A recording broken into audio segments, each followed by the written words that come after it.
आसवानी जी, आपसे मेरा सवाल है कि पूरे झारखंड में एक चर्चा का विषय बना हुआ है 1932 खतियान को लेकर। क्या सोचते हैं आप, लागू होना चाहिए कि नहीं होना चाहिए? देखिए सर, 1932 का खतियान निश्चित तौर पर लागू होना चाहिए। कहा कि ये झारखंड के लिए बहुत ज़रूरी है। अगर ये लागू हो जाएगा तो झारखंड का जो भी क्या कहिएगा, माने शिक्षा के क्षेत्र में झारखंड का मतलब और राज्य का अपेक्षा थोड़ा सा मंदबुद्धि माना गया है। तो अगर ये 32 लागू होगा तो ही यहाँ सक्सेस होगा। काहे कि आरक्षण का आधार से यहाँ का जो स्थानीय निवासी है उन लोग को रोजगार उपलब्ध हो जाएगा। हाँ हाँ, और अगर सरकारी विभाग में नौकरी मिलेगी। हाँ, नौकरी मिलेगी। अगर 32 लागू नहीं होगी तो फिर बाहरी राज्य वाला लोग भी मतलब किसी तरह से ये इसमें यहाँ का जो भी सर्विस है उसमें मतलब हस्तक्षेप करने लगेंगे।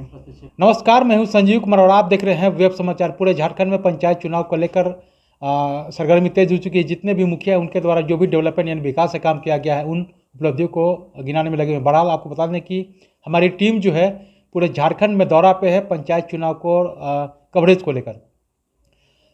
इसमें ये दिखलाया जा रहा है कि मुखिया के द्वारा जो भी डेवलपमेंट यानी विकास का काम किया गया है उस उपलब्धियों को हम लोग दिखाने का कार्य कर रहे हैं कि मुखिया के द्वारा कितने लोगों को प्रधानमंत्री आवास योजना, शौचालय, राशन कार्ड, पेंशन, सड़क, नली गली समेत कई योजनाओं पे बेहतर काम किए हैं। इसको दिखाने का काम करेंगे और बात करेंगे मुखिया जी से कि आपका आगे की रणनीति क्या कुछ है, तमाम मुद्दों पे बात करेंगे। बहरहाल आपको बता दें कि झारखंड में पंचायत चुनाव का जो चुनाव होगा वो 4 चरणों में है।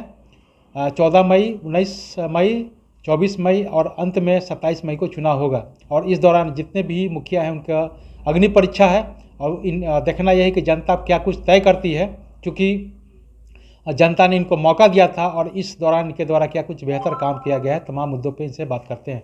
तो अभी हम आए हुए हैं गुमला जिला, और गुमला जिला में भरनो प्रखंड का नाम है और पंचायत का नाम है मारासिल्ली, और यहाँ के मुखिया हैं माधुरी देवी। तो इनसे जानते हैं कि इनके द्वारा क्या कुछ डेवलपमेंट यानी विकास का काम किया गया है। पहले तो आपको वेब समाचार में बहुत बहुत स्वागत है। जी धन्यवाद। ये बताइए कि जनता ने आपको मौका दिया था 5 साल का, प्लस कोरोना की वजह से 1-1.5 साल का मौका मिला, तो इस दौरान आपके द्वारा क्या कुछ डेवलपमेंट यानी विकास का काम किया गया?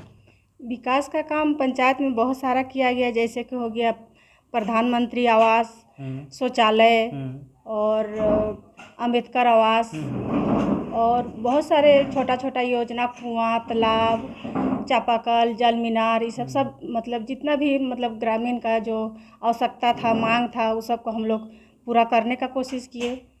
और आगे भी हम लोग बहुत सारा प्रधानमंत्री आवास योजना के द्वारा कितने लोगों को दिए हैं, कब करीब? हम लोग 2000 सर्वे के अनुसार 350 घर दिए प्रधानमंत्री आवास, और इस बार का जो सर्वे में अभी करीब 200 घर बन रहा है अभी तत्काल। शौचालय कितना बना है? शौचालय हम लोग का करीब मतलब कुछ महिला मंडल सब बनाया था, कुछ हम बनाए हैं, तो वही 300-400 करीब हम लोग बनाए मुखिया का द्वारा। और अच्छा, आपके कार्यकाल में कोई ऐतिहासिक काम जो पूर्व में नहीं हुआ था, कोई सड़क, नली गली, शौचालय, कुछ भी ऐसा?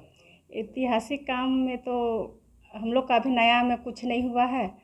और आगे दिन तो हम लोग बहुत सारा सोचे हैं कि हम लोग ऐसा काम करेंगे। विकास का काम बहुत सारा बचा हुआ है, जैसे कि हो गया स्कूल सबसे शिक्षा हम लोग का मतलब गांव घर में बहुत कमी है। इसके लिए शिक्षा के लिए हम लोग बहुत प्रयास करेंगे कि मेरा पंचायत में हाई स्कूल बने, अच्छा हॉस्पिटल बने, कि ताकि हम लोग को रांची पलायन ना करने सके। और हर चीज़ मतलब जितना बच्चा का खेल कूद होता है उसमें भी मतलब मेरा बच्चा भागीदारी ले, मतलब जिला लेवल में खेले, झारखंड लेवल में खेले, ऑल इंडिया में खेले, विदेश भी जाए, ऐसा हम लोग सोच रखते हैं। और जितना हो सके हम लोग गांव भर में जागरूक करने के लिए ही सोचते हैं कि ताकि मेरा पंचायत से पलायन ना हो, मेरा प्रखंड से पलायन ना हो। और अच्छा, कोरोना काल में कैसे लोगों को आपने मदद किया? हमने घर घर जाके मतलब बताएं कि कोरोना का टीका बहुत ज़रूरी है, और मतलब दूरी रहना है, बाजार हाट में कहीं भी जाना है भीड़ भाड़ में तो मास्क पहन के जाइए, सैनिटाइजर का यूज कीजिए, यही सब बोले। और जो भी सर सब्जी खरीद के लाते हैं उसको धो के ही उसको यूज करें। और बीच में हम लोग बहुत सारा मतलब प्रचार प्रसार भी किए, टीकाकरण के लिए भी बहुत सारा बोले कि नहीं आप लोग को टीका लेना है, टीका लीजिएगा तभी आप लोग मतलब ये कोरोना काल में बहुत ही ज़रूरी है टीका लेना, 2 डोज लेना बहुत ज़रूरी है कह के। अच्छा आसवानी जी, आपसे मेरा सवाल है कि पूरे झारखंड में एक चर्चा का विषय बना हुआ है 1932 खतियान को लेकर, क्या सोचते हैं आप, लागू होना चाहिए कि नहीं होना चाहिए? देखिए सर, 1932 का खतियान निश्चित तौर पर लागू होना चाहिए, क्या है कि ये झारखंड के लिए बहुत ज़रूरी है। अगर ये लागू हो जाएगा तो झारखंड का जो भी क्या कहिएगा, माने शिक्षा के क्षेत्र में झारखंड का मतलब और राज्य का अपेक्षा थोड़ा सा मंदबुद्धि माना गया है। तो अगर ये 32 लागू होगा तो ही यहाँ सक्सेस होगा, काहे कि आरक्षण का आधार से यहाँ का जो स्थानीय निवासी है उन लोग को रोजगार उपलब्ध हो जाएगा। हाँ, और अगर सरकारी विभाग में नौकरी मिलेगी। हाँ, नौकरी मिलेगी। अगर 32 लागू नहीं होगी तो फिर बाहरी राज्य वाला लोग भी मतलब किसी तरह से इसमें यहाँ का जो भी सर्विस है उसमें मतलब हस्तक्षेप करने लगेंगे। हस्तक्षेप तो नहीं करेंगे, लेकिन कंपटीशन के द्वारा वो लोग नौकरी प्राप्त कर लेंगे और यहाँ के लोग देखते रह जाएंगे। तो कंपटीशन के लिए तो उनको आना पड़ेगा। और स्थानीय अगर 1932 लागू होता है तो इस स्थानीय को प्राथमिकता मिलेगा सरकारी नौकरी में, चाहे वो सी ग्रेड हो या डी ग्रेड हो।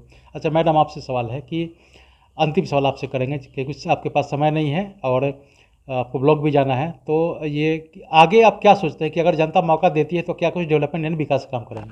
विकास का काम में हम लोग सबसे पहले तो शिक्षा को प्राथमिकता देंगे और पलायन को रोकने का पूरा प्रयास करेंगे कि ताकि मेरा गांव में मनरेगा काम हो, चाहे कोई भी सरकारी योजना हो, ताकि महिला पुरुष उसमें लाभ ले सके और पलायन रुके।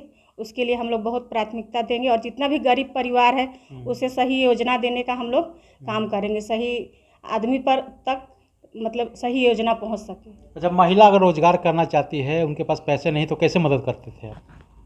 महिला को हम लोग यही बोलते हैं कि सिलाई कढ़ाई में भी आप लोग को हम लोग भागीदारी करवाएंगे, जहाँ भी ट्रेनिंग होता है। और आप लोग जैसे कि लोन अभी सरकार दे रही है, केसीसी लोन महिला को भी प्राथमिकता दे रही है, तो हम लोग वही जागरूक करते हैं कि आप लोग भी लोन भरिए और छोटा छोटा योजना शुरू करिए, और यही सब हम लोग जानकारी देते हैं जी। धन्यवाद। तो आपने सुना कि जिस तरह से मुखिया जी ने कहा कि अगर जनता मौका देगी तो युवाओं के लिए, महिलाओं के लिए और इस पंचायत को ऐतिहासिक, आदर्श और डिजिटल बनाने के लिए मैं हर स्तर पर डेवलपमेंट यानी विकास करने का काम करूंगा, ताकि इस पंचायत का नाम इस प्रखंड तक ही नहीं, इस जिले तक ही नहीं, राज्य तक इसकी गूंज सुनाई दे, ताकि इस पंचायत में जो भी डेवलपमेंट हुआ है इसका नाम लोग युगों युगों तक याद करें। बड़ा लग रहा है, आपने हमारे चैनल को अब तक सब्सक्राइब नहीं किया है तो सब्सक्राइब कर ले, बेल आइकन भी दबाए ताकि हर छोटी बड़ी खबरें शुरू हो सके। धन्यवाद।